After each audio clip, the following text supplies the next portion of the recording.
The race to the US presidency is set to get an explosive start.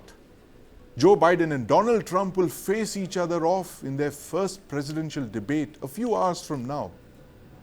Now, the US presidential elections are always closely watched around the world. That's because US policies and actions impact the globe. And so we are asking, who between Donald Trump and Joe Biden will be good for India? And what are the 5 main points on which each of these presidential candidates will impact India and how? Point number 1, the immigration policy. Point number 2, tariffs and the economy. Point number 3, the India-Russia connect. Point number 4, China. And finally, point number 5, the alleged Pannoon plot, the plot to kill Gurpatwant Singh Pannoon.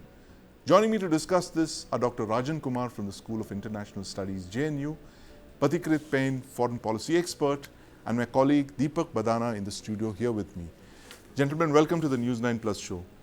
Deepak, it's off to an explosive start. You saw that video that Trump posted, literally mocking President Biden for, the way they were walking up the Air Force One stairs. Trump walks ahead confidently and Biden stumbles 2-3 times. So he's kind of set the stage for a very nasty debate. Well, with Trump, everything is personal and Right. nothing is. I mean, you look at how he's dealt with anybody who stood up to him. Yes. Be it somebody in the opposition or somebody from the Right. bureaucracy. Right. Trump finds a way to hit at, the most vulnerable parts of the opposition. Yes. But his attack on Biden is kind of shows a little bit of duplicity. Right. I mean, Trump himself is not immune to gaffes. Yes. Remember Kofefe? Yes. Right? Oh, that's a minor one compared to the other big ones. 34 counts. 34 felonies. Felonies. Yeah. That's right. I mean, that's a very big thing. But I mean, you're looking at how it impacts India. I mean, that's the big question here. And I want to bring in Pathikrit here. Pathikrit, the biggest question when it comes to Donald Trump, immigration policy, Trump's aversion for the H-1B visa. That's like the goal, that's the cornerstone of Indian immigrants into the United States. How do you think a Trump presidency would be for immigration?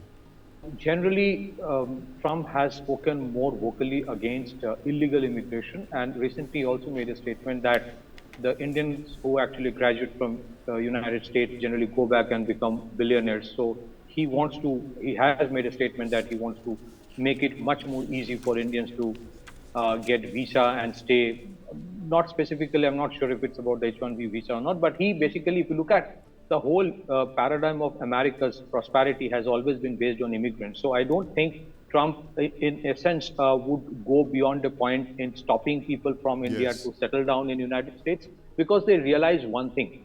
The trajectory that India has taken over the last 5 years, because of which it has almost on the threshold of becoming a $5 trillion economy by 2027, the amount of effort being made by government of India to create an ecosystem for startups within Yes. the country, the US has always been apprehensive about these issues, because if immigrants stop coming into their country and Yes. start creating wealth in their own country, then it's a problem for America. And so America is one of the reasons America has a problem with India. The American think tanks, the American government, Yes. is because India's push towards economic resilience, foreign policy resilience, and creating an ecosystem where the bright minds no more need to go to abroad to actually create wealth. They can do it here. It's not a one-day process, it's a decade-long process. But I think the Americans, that's the reason Trump made a statement. But yes, there is an issue that he would keep on raising about illegal immigration, which Yes. is coming in hordes, to the extent that the Texas governor, when he actually imposes border fencing,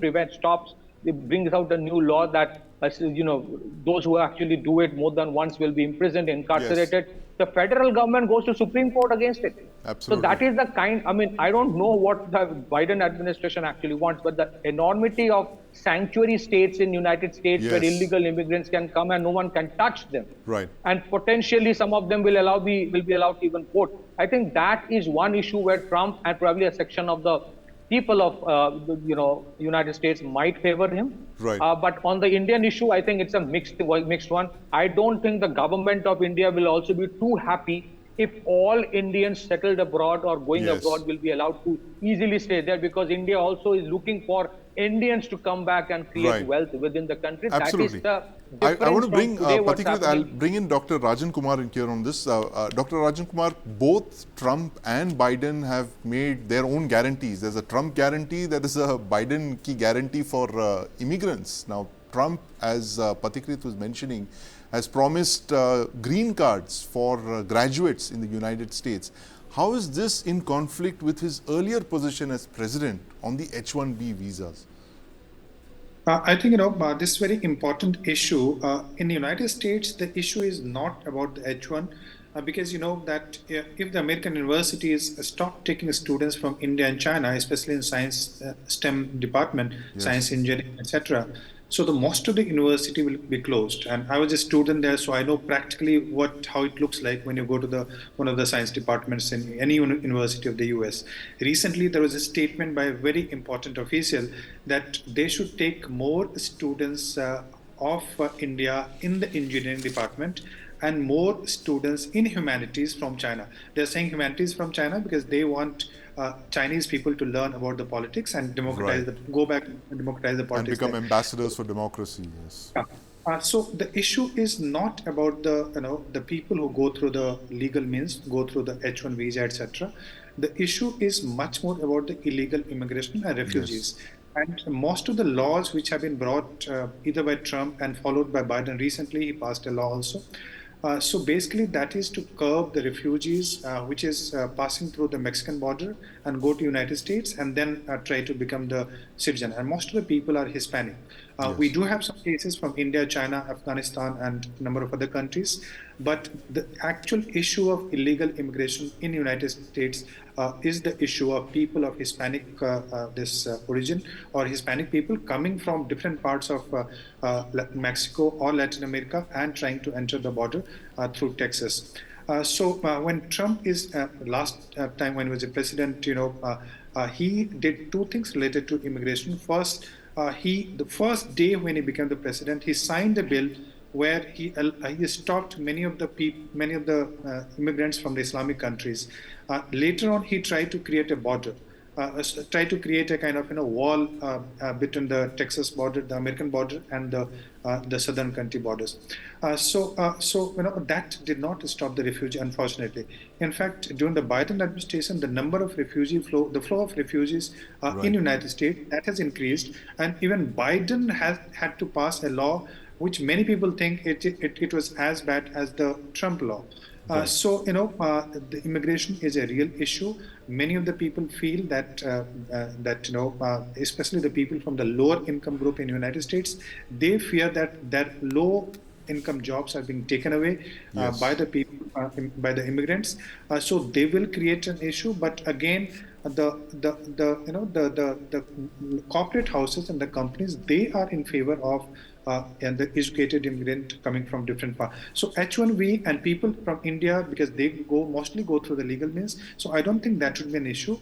And if you allow me about the other issues, then I can come in about Yes, Dr. Kumar, I'll just come back to you on those issues. But first, we want to go to the India-Russia connect. Patikrit, Russia is literally the elephant in the room when it comes to India-US relations. The fact that we have such strong strategic ties with Russia, irrespective of the war in Ukraine, which has divided the rest of the world. And Prime Minister Modi is going to be there in Russia in a couple of days. How is this going to play out in a Trump presidency versus a Biden presidency? India's proximity to the Russian Federation and President Putin in particular. Well, Sandeep, if you look at during the Trump era, the CAATSA was passed, Countering American Adversaries to Sanctions Act. The US-India 2+2 dialogue started. So they pressurized us on two countries, Iran and Russia.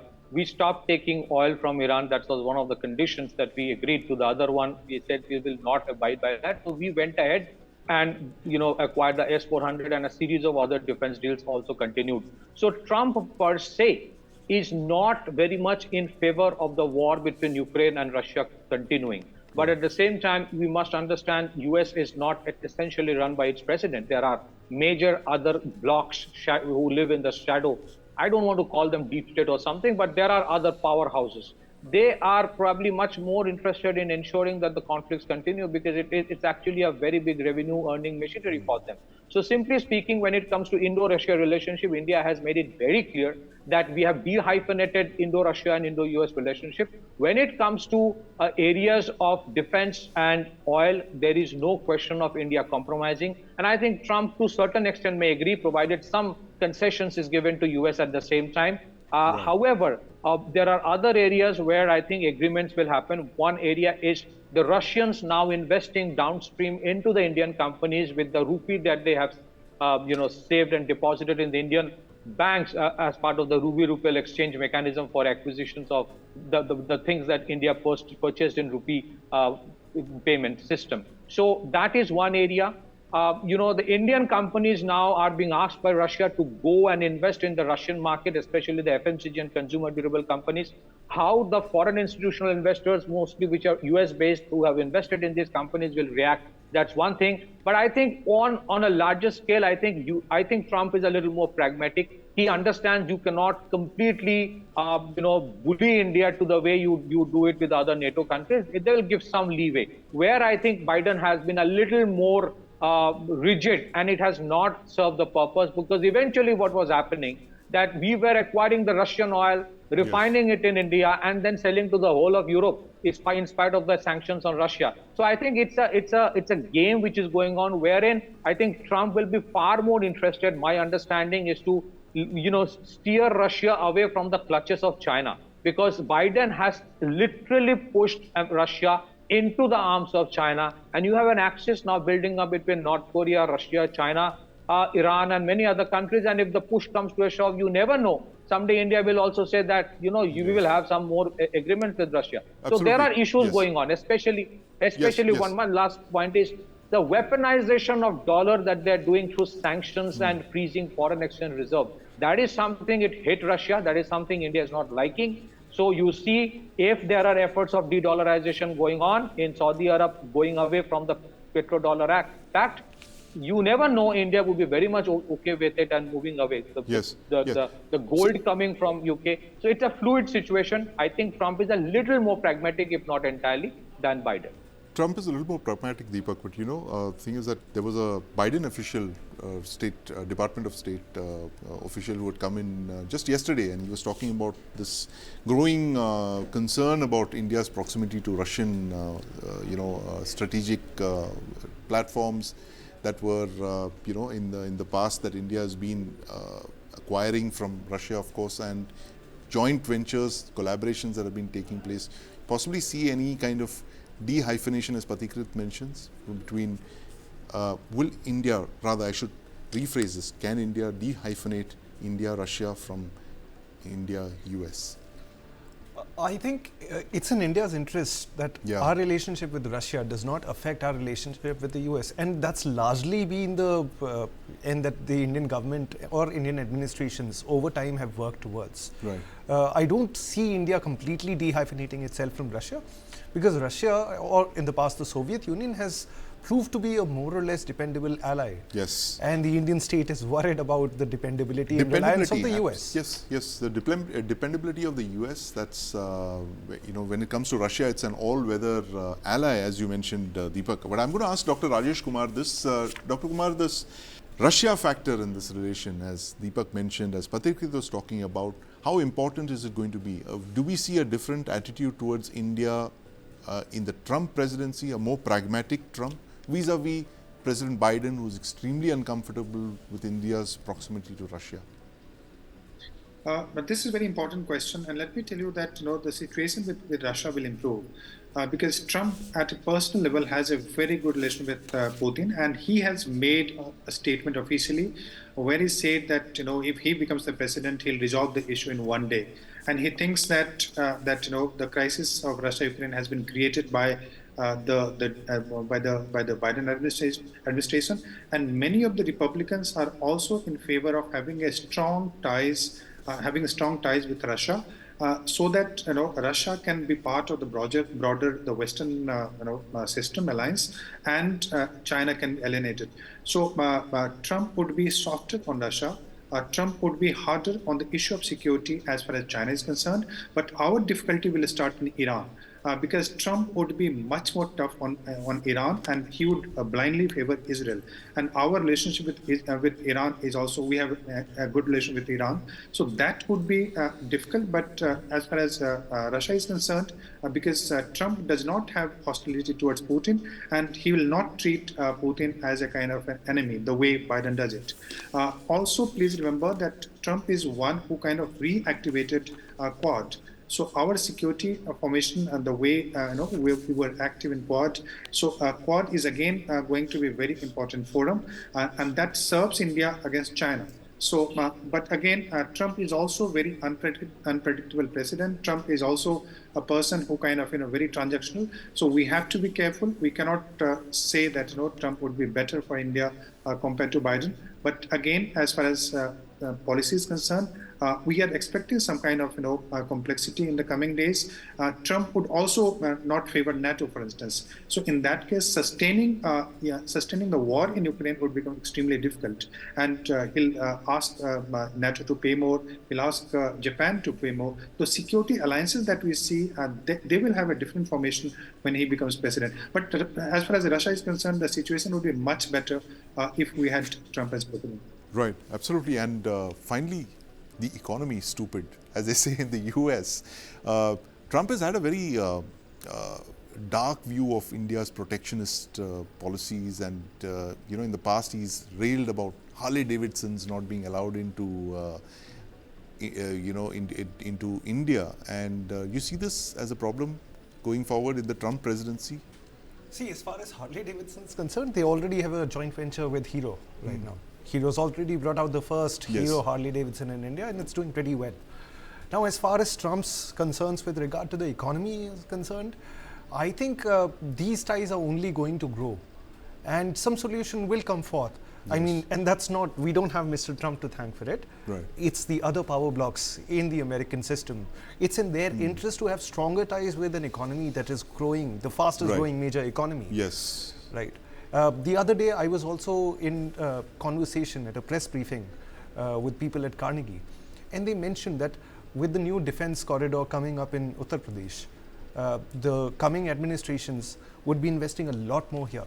Right. So ties, economic ties, trade ties between India and US are bound to increase no matter who is the president of the US. Yeah, that's an important point you made there. I mean, so it really doesn't matter which president comes to power, because I think we have passed that debate of which president is good for India then. Is it President Biden? Is it President I think Trump? Beyond that, let's just understand the fact that mature nations don't change policies every 4 or 5 years. Right. Right. If you look at India, our policies are fairly consistent. Yeah, they've been consistent, yes. So I think that's something to... so let's ask Pathikrit this. Pathikrit, it's the economy is stupid, that famous line that came out of the US presidential campaign in 1992. What will be a Trump presidency? What will it mean for trade ties between India and the US? We know what President Biden's stance is. President Trump is the outlier. He's the unpredictable, mercurial president. If he comes back, as the opinion polls increasingly forecast he will, what will it mean for India-US trade ties, protectionism, tariffs and all of that? So Sandeep, there are two things. You're absolutely right that countries don't change policy every few years. Absolutely, I agree with you on that. But there is a huge, we have to understand both the heads of states. While Modi would want to create more jobs in India, Trump, who is more transactional, is more interested in creating more jobs in United States.